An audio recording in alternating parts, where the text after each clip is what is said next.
Iran America जंग में कुछ बहुत अहम डेवलपमेंट्स हुई हैं, कुछ अच्छी कुछ बुरी। अच्छी खबर ये आई जब अमेरिका ने 22 लोग जो ईरान की शिप पकड़ी हुई थी उसका अमला पाकिस्तान के हवाले कर दिया। आज चला गया जाना था उसने ईरान। यह भी बताया गया कि वो किस्त जो डैमेज हुई थी किश्ती उसको भी मुरम्मत करके पाकिस्तान के हवाले किया जाएगा।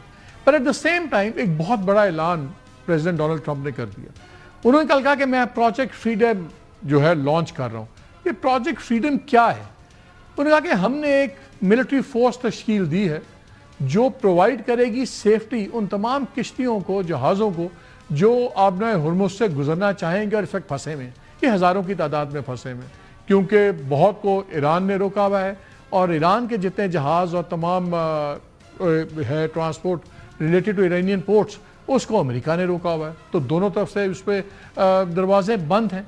उन्होंने कहा फिर सेंटकॉम की अनाउंसमेंट आई, उसने कहा कि जी हमने तकरीबन 100 हवाई जहाज़, जंगी जहाज़ इस प्रोजेक्ट के लिए एलोकेट किए हुए हैं। 15,000 हमारे जवान होंगे, हमारे डिस्ट्रॉयर्स हैं जिनके पास मिसाइल्स हैं और ड्रोन्स हैं एंड दिस एंड दैट। और फिर ट्रंप साहब की ट्वीट बड़ी इंटरेस्टिंग है। उन्होंने कहा कि जी ये जो मैं कर रहा हूँ ना, ये इंसानियत की खिदमत के लिए कर रहा हूँ, जैसे गजा में भी की और लेबनान में भी हो रही है।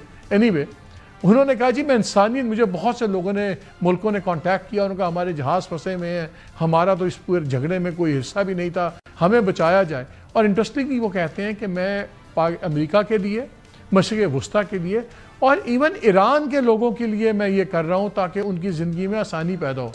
जिस मुल्क की ईंट से ईंट बजा दी उसके लिए वो कह रही है मैं कर रहा हूँ।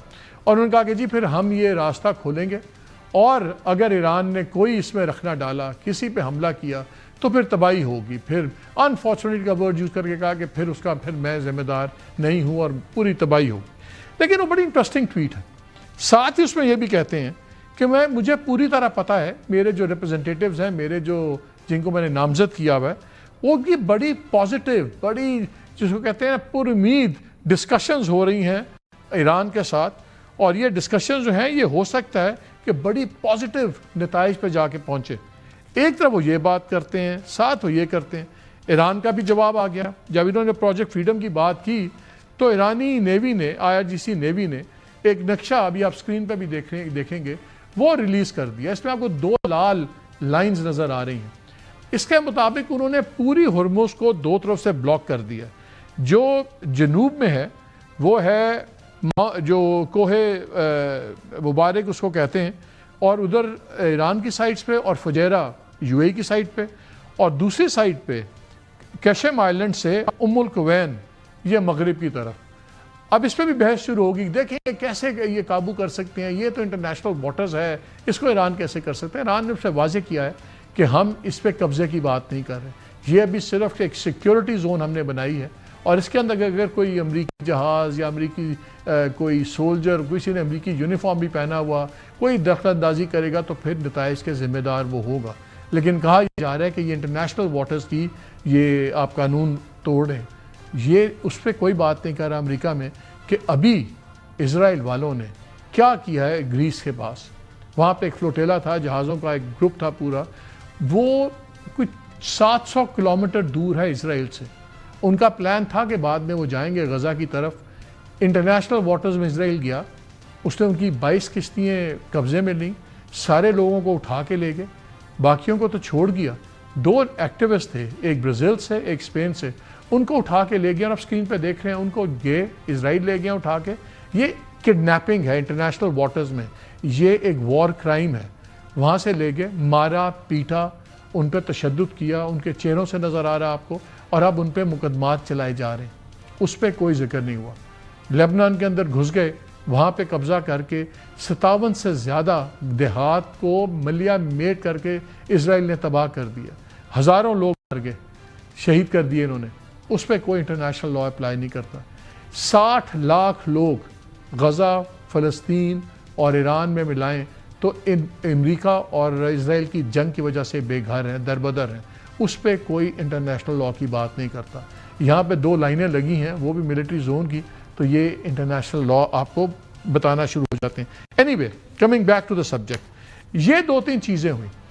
फिर ये खबरें आई कि over the weekend draft exchange हुए हैं। पहले ईरान ने ड्राफ्ट दिया और 14 निकाती, और फिर अमेरिका ने कहा कि नहीं नहीं ये हमें इतना पसंद नहीं है, फिर उन्होंने काउंट दिया। अल जज़ीरा ने ये स्टोरी ब्रेक की। अभी जो ऑफिशियल स्टांस है ईरान का वो ये है कि नहीं, हम उसको उन्होंने डिसोन किया कि नहीं नहीं ये शायद सही है गलत है, लेकिन हमने देखा है कि इस तमाम सिलसिले में जितनी बार भी ड्राफ्ट्स आए दोनों ममालिक ने, दोनों कैपिटल्स ने, चाहे वाशिंगटन है या तेहरान है, उन्होंने दोनों ने उसको शुरू में डिनाई ही किया है।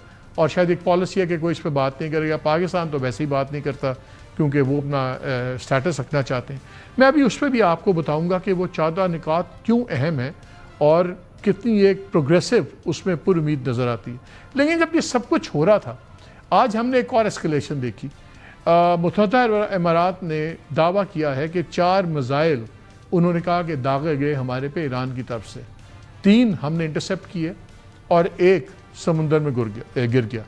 फिर एक जहाज़ शिप पे भी यूएई ने कहा कि हमारी शिप पे 2 ड्रोन्स ने हमला किया है, इरानियन ड्रोन्स ने। ईरान का अभी तक उस पर कोई ऑफिशियल रिस्पॉन्स अभी तक हमने नहीं देखा, लेकिन कतर की गवर्नमेंट ने भी आज उसको कंडेम किया है। अब ये भी एस्केलेशंस हो रही हैं। बहुत से लोगों का ख्याल है कि जो ट्रंप का लेटेस्ट प्रोजेक्ट फ्रीडम है, अभी हम अमेरिकन मीडिया देख रहे थे सारा दिन, उसमें इसी किस्म की बात हो रही थी कि ट्रंप बड़े फ्रस्ट्रेट हुए हैं और वो इस no war no peace zone से थक गए हैं और कहते हैं प्रेशर बनाओ, मुझे डील चाहिए और मुझे डील चाइना जाने से पहले चाहिए। याद रहे 15 मई को इनका चाइना का विजिट है, जो बड़ा क्रिटिकली इंपॉर्टेंट विजिट है ट्रेड पॉइंट ऑफ व्यू से, सिक्योरिटी पॉइंट ऑफ व्यू से। ये ट्रिप पहले मार्च में होना था विजिट, जिसको चीन ने मौखर कर दिया। अब ये 15 मई पे है।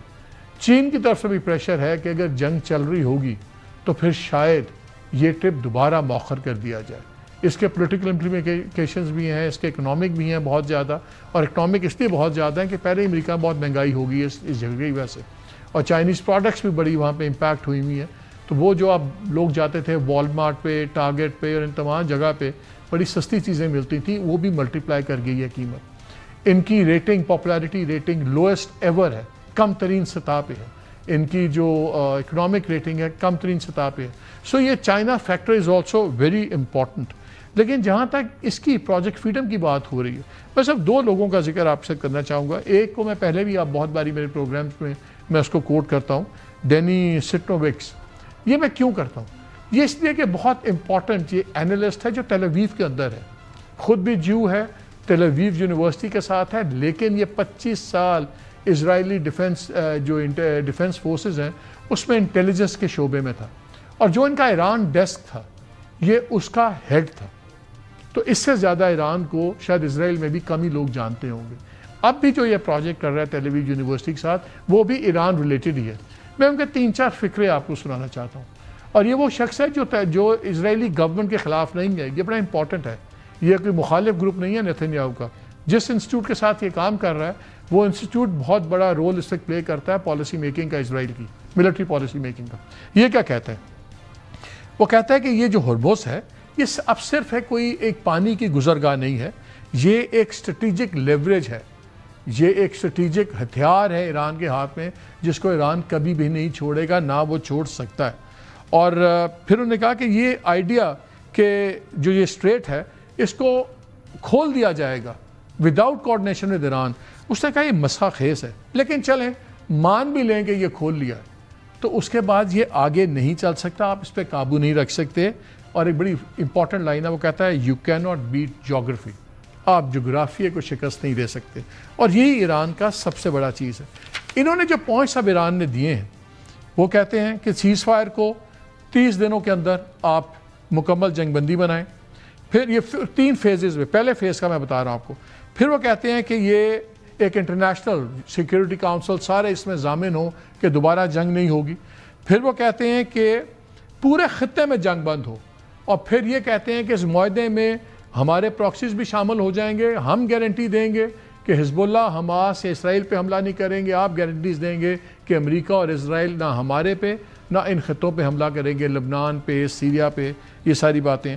फिर उन्होंने जो इंपॉर्टेंट बात है, उन्होंने कहा कि ये जो है ना ओपनिंग ऑफ हॉर्मुज़, बिल्कुल हॉर्मुज़ खुलेगी और माइंस वगैरह को भी ख़त्म कर लेंगे और हम मिल के काम कर सकते हैं हॉर्मुज़ को साफ़ करने की। जो इंपॉर्टेंट बात, उन्होंने ये नहीं कहा कि सब कुछ आज हमें आज ही पकड़ा दें।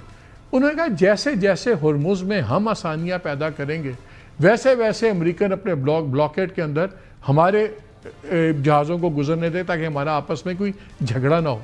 ये नहीं कहा कि हमें आज सारा कुछ दे दो, बिल्कुल प्रोपोर्शनेट वो बात कर रहे हैं कि ऐसे हम करेंगे। फिर उनका कॉम्पनसेशन पर भी हम बाद में बात करेंगे और इस खत्ते से, इस हमारे हुर्मुज़ के इलाके से अमेरिकन फ़ौज निकल जाए। ये है पहले फ़ेज़ की। सेकंड फेज़ में वो कहते हैं कि हम बिल्कुल इन्वेस्टमेंट कर सकते हैं, 15 साल के लिए हम तैयार हैं इन्वेस्टमेंट करने पे, और उसके बाद हम 3.6% की हम इन्वेस्टमेंट करेंगे जो पुरअमन मकासद के लिए है। जो हमारे पास वक्त स्टॉक है उस पर भी बात हो सकती है कि वो किसी थर्ड मुल्क के हवाले कर दिया जाए। और मैंने आपसे शेयर की थी खबर बहुत हफ्ते पहले कि पाकिस्तान के ऊपर दोनों तैयार हैं। अभी मानता कोई नहीं, लेकिन ये फैक्ट है कि ईरान को भी एतराज़ नहीं कि पाकिस्तान के हवाले कर दिया जाए, अमेरिका को भी नहीं है। और लेकिन उनका ये भी है, ये ऑप्शन है। और दूसरा ऑप्शन ये है कि इसको यहीं पे डिल्यूट करके पुरअमन मकासद में इस्तेमाल हो जाए। ये सारी चीज़ें, सैंक्शंस का भी उन्होंने कहा कि जो हमारे फंड्स फ्रीज हुए हैं, सब कुछ हुए हैं, ये भी हम किस्तों में कर लेंगे, आहिस्ता आहिस्ता, हमें इस पर प्रॉब्लम नहीं है। और जब सारी चीज़ें हो जाएंगी तो फिर हम खत्ते के ममालिक के साथ बैठ के एक डायलॉग, सिक्योरिटी डायलॉग करेंगे। ये एक ज़बरदस्त पीस प्लान है, इसमें कोई एतराज़ समझ से बाहर है अगर वाकई कोई अमन चाहता है। डोनाल्ड ट्रंप डेस्परेट हैं पीस के लिए, उनको पता है बहुत अनपॉपुलर वॉर लड़ें। ये अमेरिका की तारीख की वाहिद जंग है, वाहिद जंग। मैं आपको सारी बता सकता हूँ, वियतनाम, कोरिया, इराक, जहाँ पे जंग के बाद आपकी अनपॉपुलैरिटी जो है वो शुरू से ही अनपॉपुलैरिटी थी। बाकी सारी जंगें शुरू में पॉपुलर थी, एंड में अनपॉपुलर हुई। ये वाहिद जंग है जो वहाँ के पोल्स में पहले दिन से अनपॉपुलर है। 65 से 66% लोग पहले दिन से इसके खिलाफ हैं। ट्रंप को अमन चाहिए, लेकिन वो चाहता है कि हुर्रा के साथ, एक शोर के साथ, एक नारे के साथ। ये जो अब इसने हरकत की है, ये वाला जो आया प्रोजेक्ट फ्रीडम, हो सकता है प्रेशर टैक्टिक हो, लेकिन इसमें ख़तरा है। किसी ने भी ओवर रिएक्ट किया, ये दोबारा जंग शुरू करवा सकता है। क्या होगा? क्या अपना हुर्मुज़ ज़बरदस्ती खुलवा सकता है अमेरिका दूर बैठ के? उन्होंने कहा जी हम गाइड करेंगे, हम अपनी शिप्स अंदर नहीं भेज रहे। और खुलवा के क्या काबू रख सकता है, इस पर ही बात करेंगे। और दूसरा कि जो डिप्लोमेसी है उसकी अच्छी बातें हमें पता लग रही हैं। ये जो नया एक ड्रामा शुरू छेड़ा है इन्होंने, ये प्रोजेक्ट फ्रीडम वाला, क्या ये सारे प्रोसेस को ख़तरे में तो नहीं डाल